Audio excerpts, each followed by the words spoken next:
What is a craniotomy? Craniotomy is the surgical removal and replacement of part of the skull to expose the brain for surgical intervention. Hi, I'm attorney Robert Jarchi, and today's topic is craniotomies. Before craniotomy is performed, the head is shaved and cleansed with an antiseptic solution. The location of the incision will depend upon the area of the brain that's actually affected. An incision is then made and the skin is pulled back. Small holes are then drilled into the skull, and a special saw is used to cut the bone between the holes.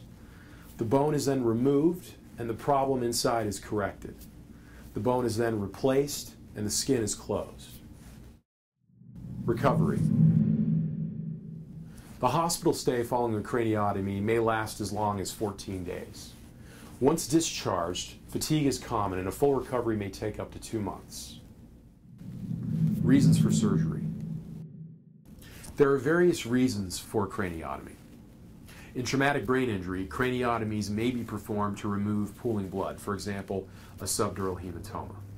They may also be performed to repair skull fractures and or repair a tear in the dura membrane lining the brain.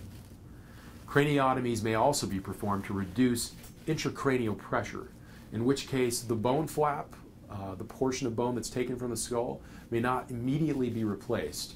Instead, that bone flap may be taken and surgically implanted in the abdomen temporarily, where it's preserved and protected and can later be put back.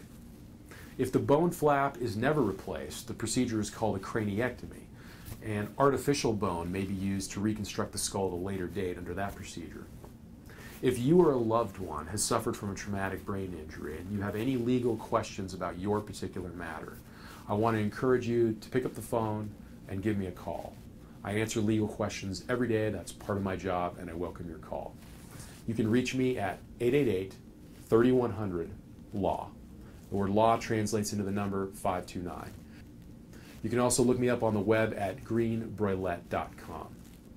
I look forward to answering any legal questions you may have. Thank you.